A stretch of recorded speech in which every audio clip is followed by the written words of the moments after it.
ذکر فرمایا، تذکرہ فرمایا، جن کے امتحانات کا اللہ جل جلالہ نے تذکرہ فرمایا، جن کا ذکر فرمایا، آزمائش کا تذکرہ فرمایا، ان کی زندگی کے احوال نقل کیے، تو پورے قرآن کریم میں مختلف مقامات، مختلف جگہ، مختلف صورتیں، مختلف آیات میں، مختلف منزلوں میں اللہ جل جلالہ نے اپنے خلیل حضرت ابراہیم علیہ الصلوۃ والسلام کا تذکرہ فرمایا، تو انہی کی طرف اللہ رب اور پھر پوری زندگی امتحانات اور آزمائش سے بھری ہوئی ہے، اسی کی طرف ان امتحانات، ان آزمائش، ان پریشانیوں، ان آزمائشوں کا تذکرے کی طرف اشارہ فرمایا میرے رب نے اس قرآن کریم کے آیت مبارکہ میں، جس کی میں نے آپ حضرات کے سامنے تلاوت کی، وَإِذِ ابْتَلَىٰ إِبْرَاهِيمَ رَبُّهُ بِكَلِمَاتٍ فَأَتَمَّهُنَّ، کہ یاد رکھنے کے قابل ہے وہ وقت جس وقت حضرت ابراہیم علیہ السلام کو ابتلا میں ڈالا، آزمائش میں ڈالا۔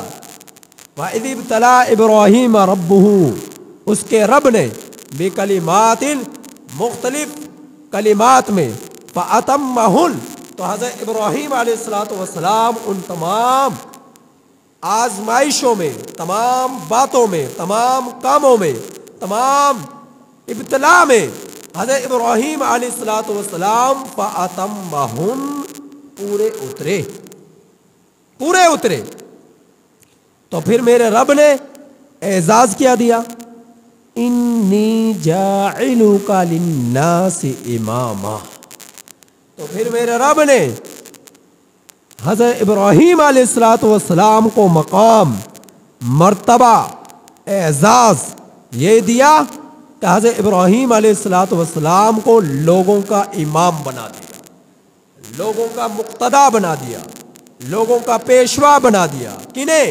حضرت ابراہیم خلیل اللہ علیہ السلام کو۔ اللہ کے پیغمبر صلی اللہ علیہ وسلم امام الانبیاء ہیں، نبی کریم صلی اللہ علیہ وسلم کی شریعت پوری کائنات میں، تمام کائنات کے لیے ہے، تمام لوگوں کے لیے ہے، دنیا کے تمام لوگوں کے لیے ہے، چاہے وہ مشرق میں بسنے والے ہوں، چاہے وہ مغرب میں بسنے والے ہوں، چاہے وہ شمال میں بسنے والے ہوں، چاہے وہ جنوب میں بسنے والے ہوں، پوری کائنات میں جہاں کہیں بھی پوری دنیا میں لوگ ہیں، جن ہوں یا انس ہوں، سب کے لیے شریعت کس کی ہے؟ محمد مصطفیٰ سرکار دو عالم صلی اللہ علیہ وسلم کی شریعت ہے۔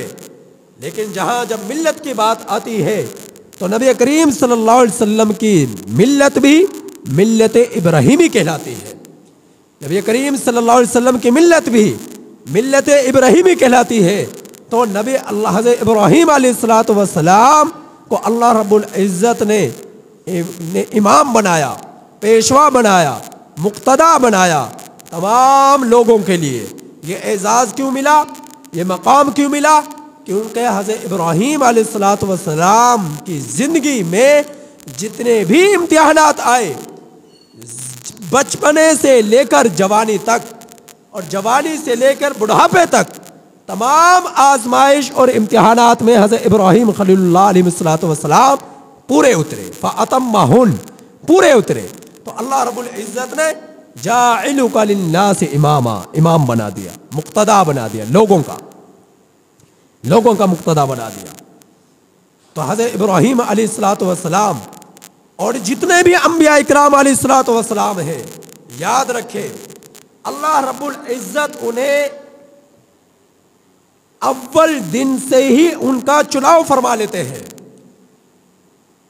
وہ ماں کے پیٹ میں ہے تو معصوم ہے، ماں کے پیٹ سے دنیا کے پیٹ میں آئے تو معصوم ہے، بچپنے میں ہے تو معصوم ہے، ان سے خطائیں نہیں ہوتی، ان سے غلطیاں نہیں ہوتی، ان سے گناہ نہیں ہوتے، ان سے جو ہے اللہ کی نافرمانی نہیں ہوتی، معصیت نہیں ہوتی۔ وہ جب جوانی میں پروان چڑھتے ہیں،